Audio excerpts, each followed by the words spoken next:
ഏറെ നാളുകൾക്ക് ശേഷം മനു മനയിൽ വന്നതാ. ഉച്ചയൂണ് കഴിഞ്ഞതിന് ശേഷം അവൻ ക്ഷീണം കാരണം ഒന്ന് ഉറങ്ങി. അതങ്ങ് നന്നായി ഉറങ്ങി. വൈകുന്നേരം 6 മണിയോടടുത്ത സമയത്താണ് അവൻ ഉറക്കമുണർന്നത്. അതും മുത്തശ്ശിയുടെ ശകാരം കേട്ട്. 6 മണി കഴിഞ്ഞിട്ടും മനു എന്താ ഉണരാത്തെ? വിളക്ക് കൊളുത്താറായി. ഒന്ന് വേഗം കുളിച്ചു വരൂ മനു എന്ന്. അവൻ ക്ലോക്കിലേക്ക് നോക്കിയപ്പോഴാണ് ഞെട്ടിപ്പോയത്. 6 മണി കഴിഞ്ഞിരിക്കുന്നു. അവൻ വേഗം കുളക്കടവിലേക്ക് നടന്നു. കുളക്കടവിന്റെ ആ ഒരു പ്രകൃതി ഭംഗിയെല്ലാം ആസ്വദിച്ച് അവൻ കുറച്ചു നേരം ആ ഒരു വെള്ളത്തിലേക്ക് നോക്കി നിന്നു. പെട്ടെന്നാണ് ആ ഒരു സൗണ്ട് കേട്ടത്. അവൻ ഞെട്ടിത്തെറിച്ച് ആ ഭാഗത്തേക്ക് നോക്കിയപ്പോഴാണ് അതിസുന്ദരിയായ ഒരു വെണ്ണക്കൽ കടഞ്ഞെടുത്ത പോലെ ശരീരമുള്ള ഒരു സ്ത്രീയെ കണ്ടത്. ഈ ഒരു അതിസുന്ദരി ആരായിരിക്കും? അവന്റെ നോട്ടം കണ്ടപ്പോൾ അവൾ അവന്റെ മുന്നിൽ നിന്ന് പറഞ്ഞു, എന്താ ഇതുവരെ പെണ്ണുങ്ങളെ കണ്ടിട്ടില്ലേ? അവൻ ചെറു ചിരിയോടെ അവളെ നോക്കി പറഞ്ഞു, ഇല്ല, ഇതുപോലെ ഒരെണ്ണത്തിനെ കണ്ടിട്ടില്ല. നല്ല തല്ല് കിട്ടാത്ത സൂക്കേടാ തനിക്ക് എന്നും പറഞ്ഞ് അവൾ ആ ഡ്രസ്സും കൊണ്ട് ഓടിപ്പോയി. അവളുടെ കാലുകളിലേക്ക് അവൻ നോക്കി. വെള്ളം ഇറ്റിട്ട് അപ്പോഴും മുടിയിൽ നിന്ന് വീഴുന്നുണ്ടായിരുന്നു. അവൻ ആ കൊലുസിന്റെ സൗണ്ട് വീണ്ടും നോക്കി. അപ്പോഴാണ് അവൾ നിന്ന് തിരിഞ്ഞു നിന്ന് പറഞ്ഞത്, ഇത് സ്ത്രീകളുടെ കുളക്കടവാണ്, ഇവിടെ പുരുഷന്മാർ വരാറില്ല. അപ്പോൾ അവൻ പറഞ്ഞു, ഞാൻ അവിടെ ബോർഡൊന്നും കണ്ടില്ല, അതുകൊണ്ടാണ് ഇങ്ങോട്ട് വന്നത് എന്നും പറഞ്ഞ് അവൻ പുഞ്ചിരിയോടെ അവളെ നോക്കി. അവൾ അവനെ കണ്ണുകൾ കൊണ്ടൊന്നു കടാക്ഷിച്ചതിന് ശേഷം പടികൾ കയറി ഓടിപ്പോയി. അന്ന് രാത്രി മുഴുവൻ അവന്റെ ചിന്ത അതായിരുന്നു, ഏതായിരിക്കും ആ പെണ്ണ്? അതൊന്ന് അറിഞ്ഞിട്ട് ബാക്കി. അങ്ങനെ അവൻ കുളത്തിലേക്ക് ചാടി കുളിക്കാൻ തുടങ്ങിയപ്പോഴാണ് ആ ഓടിപ്പോയ പെണ്ണ് തിരിഞ്ഞു നിന്ന് അവനെ നോക്കിയത്.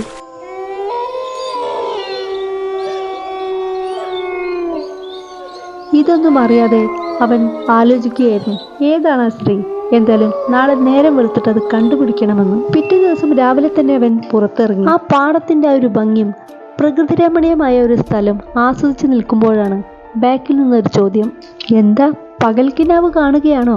അവൻ തിരിഞ്ഞു നോക്കിയപ്പോൾ ഞെട്ടിപ്പോയി. കാരണം ഇന്നലെ കണ്ട ആ അതിസുന്ദരി. ഹോ, ഇവളെ ഒന്ന് കാണാൻ വേണ്ടിയാണല്ലോ താൻ പുറത്തിറങ്ങിയേ. എന്തായാലും തനിക്ക് ഭാഗ്യമുണ്ടെന്ന് അവൻ ഓർത്തു. അവളെ അവനെ നോക്കി. അമ്പലത്തിൽ പോയി വരികയാണെന്ന് തോന്നുന്നു. ഒരു ഇലച്ചീന്തിൽ ചന്ദനവുമുണ്ട്. അവന്റെ നോട്ടം കണ്ടപ്പോൾ അവൾ ചോദിച്ചു, ഈ നാട്ടുകാരനല്ലല്ലോ, ഞാൻ ഇതുവരെ കണ്ടിട്ടില്ല. നിങ്ങൾ എവിടെ നിന്ന് വരുവാ? ഞാനിവിടെ അടുത്തുള്ളതാ, മംഗലത്ത് തറവാട്ടിലെയാ. ഞാൻ ലീവിന് വന്നതാണ്. കുറച്ച് ദിവസം ഞാൻ ഇവിടെ നാട്ടിലുണ്ടാവും. നിങ്ങൾ സ്ഥലം എവിടെയാ? ഇവിടെ അടുത്താണോ? അപ്പോൾ അവൾ പറഞ്ഞു, എൻ്റെ വീട് ഇതാ തൊട്ടടുത്താണ്. ഞാൻ ആ ഒരു ക്ഷേത്രത്തിൽ പോയിട്ടാണ് വരുന്നത്. അവൾ ചൂണ്ടിക്കാട്ടിയ ഭാഗത്തേക്ക് അവൻ നോക്കി. ഇടിഞ്ഞു പൊളിഞ്ഞു വീഴാറായ ഒരു ക്ഷേത്രത്തിലേക്കാണ് അവൻ്റെ നോട്ടം ചെന്നത്. ആ ക്ഷേത്രത്തിന്റെ ബാക്കിലാണ് തൻ്റെ വീട്. മാത്രമല്ല ആ ക്ഷേത്രത്തിലെ കഴക്കാരനാണ് തൻ്റെ അച്ഛനെന്നും അവൾ പറഞ്ഞു. അപ്പോഴാണ് കൊടുങ്കാറ്റ് പോലെ ഒരു കാറ്റ് വീശിയത്. അവൻ്റെ കണ്ണിലേക്ക് ഇലകളും മണ്ണുകളും പറന്നു വന്നതുപോലെ അവന് തോന്നി. അവൻ കണ്ണു തിരുമ്പി നോക്കിയപ്പോഴേക്കും അവൾ നിന്ന ഭാഗം ശൂന്യമായിരുന്നു. ഇതിപ്പോ എവിടെ പോയി? അവൻ തിരിഞ്ഞു മറിഞ്ഞു നോക്കി. ഇല്ല, അവിടെ എങ്ങുമില്ല. അവൻ നേരെ തറവാട്ടിലേക്ക് നടന്നു. എന്നാലും അവന്റെ മനസ്സ് മുഴുവനായും അവളായിരുന്നു.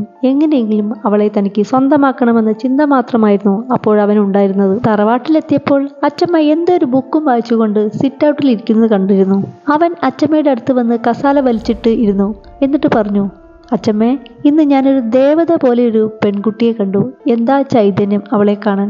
മനസ്സിൽ നിന്ന് എന്തോ അവൾ മറയുന്നില്ല എന്ന് പറഞ്ഞു. അത്ഭുതത്തോടെ ആ ഒരു വാക്കുകൾ കേട്ട് അച്ചമ്മ ഇരുന്നു. എന്നിട്ട് ചോദിച്ചു, ഏതാണ് ആ പെൺകുട്ടി? അവൻ പറഞ്ഞു, ഏതൊരു വാര്യരുടെ മകളാണെന്നാ പറഞ്ഞു. ഏതൊരു പുരാതന ക്ഷേത്രത്തിലേക്ക് ചൂണ്ടിക്കാട്ടിയാണ് അവൾ പറഞ്ഞത്. അതിൻ്റെ അടുത്താണ് അവളുടെ വീടെന്ന്. അവളുടെ പേര് തുളസി എന്നാണ്. അവൾ ഒരു തുളസി കതിര് പോലെ തന്നെ തോന്നുന്നുണ്ട് എന്നും അവൻ ഓർത്തു. ആ പെൺകുട്ടിയുടെ പേരും ആ അമ്പലവും ആ അച്ഛൻ്റെ പേരും കേട്ടതോടുകൂടി പെട്ടെന്ന് നടുങ്ങി തെറിച്ചു പോയി ആ അച്ചമ്മ. പ്രേതത്തെ മുന്നിൽ കണ്ടതുപോലെയായിരുന്നു ആ ഒരു മുഖം പെട്ടെന്ന് മാറിയത്. വിളറി വെളുത്തു ഭയപ്പാതോടെ പെട്ടെന്ന് ചാടി എണ്ണിറ്റു ആ അച്ചമ്മ. മോനെ, അങ്ങനെയൊന്നും അറിയാത്ത പെൺകുട്ടികളോടൊന്നും നീ സംസാരിക്കരുത്, ഈ ഒരു അസമയത്ത് പ്രത്യേകിച്ചും. മാത്രമല്ല, ഈ ഒരു തറവാടിനൊരു ശാപമുണ്ട്. കാണുന്നതൊന്നും സത്യമാണെന്ന് വരില്ല. അതുകൊണ്ട് മോൻ വളരെ സൂക്ഷിക്കണമെന്ന് പറഞ്ഞ് ആ അച്ചമ്മ ഭയത്തോടെ വേഗം റൂമിലേക്ക് നടന്നു. അതേ സമയമാണ് മുന്നിലെ മാവിന്റെ കൊമ്പൊടിഞ്ഞു വീണത്.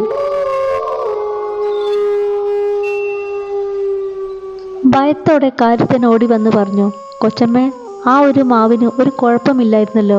കാറ്റ് പോലും വിഷാദിയാണല്ലോ ആ ഒരു മാവ് മുറിഞ്ഞു വീണത് എന്ന്. അച്ചമ്മ ഇതെല്ലാം കേട്ട് ഒന്നും മിണ്ടാതെ റൂമിലേക്ക് നേരെ തിരിഞ്ഞു നടന്നു. അപ്പോൾ മനു കാര്യസ്ഥനോട് ചോദിച്ചു, എന്താണ് ഏട്ടാ ഈ ഒരു തറവാട്ടിനുണ്ടായ ശാപം? എന്നോട് പറയുമെന്നു. പക്ഷേ അദ്ദേഹം ഒഴിഞ്ഞു മാറുകയാണ് ചെയ്തത്. തനിക്കൊന്നും അറിയില്ലെന്നും പറഞ്ഞു. മനുവിന് പെട്ടെന്ന് ദേഷ്യം വന്നു. അതെ, എന്നോടൊന്നും പറയണ്ട, അല്ല പിന്നെ എന്നും പറഞ്ഞ് അവനും തിരിഞ്ഞു റൂമിലേക്ക് പോയി.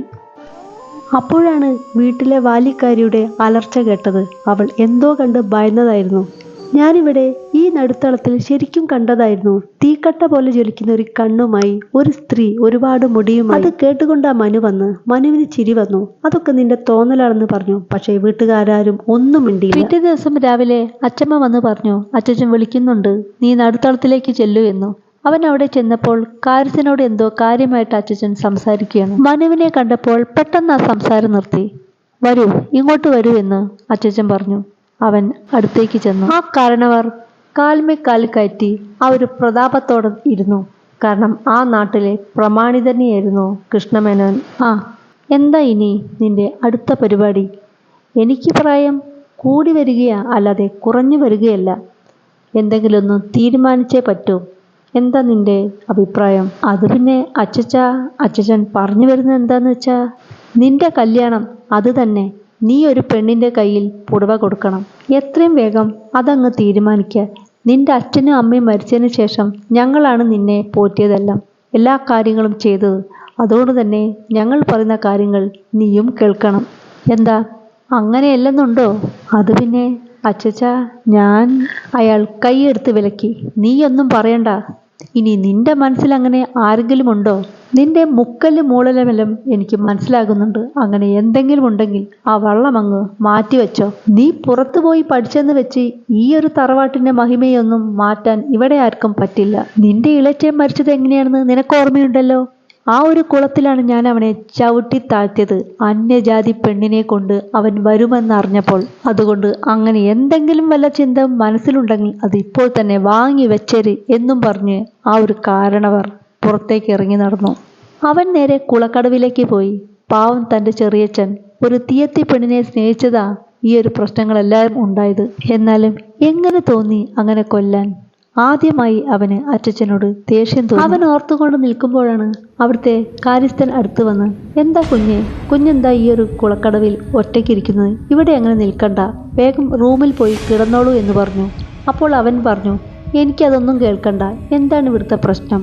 ആ ഒരു അമ്പലത്തിന്റെ ഐതിഹ്യം എന്താണ് അച്ചമ്മ പറഞ്ഞത്? ഇവിടെ ഒരു തറവാട്ടോടുകൂടെ ശാപമുണ്ടെന്ന്. തനിക്കത് അറിഞ്ഞേ പറ്റൂ എന്ന് പറഞ്ഞു അവൻ ചാടി പിടിച്ചു നിന്നു.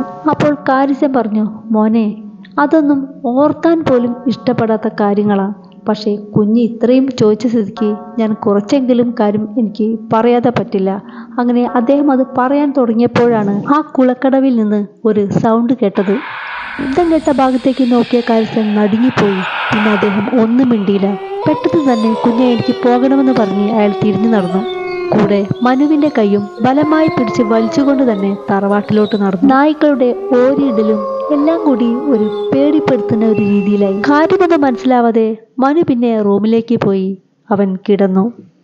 കാര്യങ്ങളെല്ലാം കാരണവരോട് കാരിസൻ പറഞ്ഞിരുന്നു. പിറ്റേ ദിവസം രാവിലെ അച്ഛൻ നേരെ പാടവരമ്പത്ത് പോയി നിന്ന് ആലോചിച്ചു. എത്രയും വേഗം മനുവിനെ കൊണ്ട് വിവാഹം കഴിപ്പിക്കണം. ഇനി ഇത് നീട്ടിക്കൊണ്ടുപോകാൻ പറ്റില്ല. 5 മണിയോടെ വണ്ടി വീട്ടിൽ റെഡിയായി. ഇപ്പോൾ പുറപ്പെട്ടാലേ നാളെ കാലത്ത് 10 മണിക്കെങ്കിലും പാലക്കാടുള്ള ആ ഒരു മനയിൽ പോയി പെണ്ണിനെ കാണാൻ പറ്റുള്ളൂ. അപ്പോൾ തന്നെ മനുവിനെയും വിളിച്ച് ഞങ്ങൾ ഒരു ദിവസം കഴിഞ്ഞേ വരൂ എന്നും അച്ഛനോട് പറഞ്ഞ് അവർ പുറപ്പെട്ടു. ഈ ഒരു പ്രകടനങ്ങളെല്ലാം കണ്ട് മനു അന്തം വിട്ടിരിക്കുകയാണ്. ഇവരെല്ലാവരും ആരെയാണ് ഭയക്കുന്നത്? തന്നെ കല്യാണം കഴിപ്പിക്കാൻ എന്താ ഇവർക്ക് ഇത്ര ധൃതി? ഇതെല്ലാമാണ് അവൻ ഒറ്റ നിമിഷം ചിന്തിച്ചത്. അങ്ങനെ അവർ രണ്ടുപേരും പാലക്കാടുള്ള ആ ഒരു മനയിലേക്ക് പുറപ്പെട്ടു. പക്ഷേ പ്രതികാരദാഹത്തോടെ ഒരാൾ ബാക്കിലും പിന്തുടരുന്നുണ്ടായിരുന്നു. അതവർക്ക് അറിയില്ലായിരുന്നു.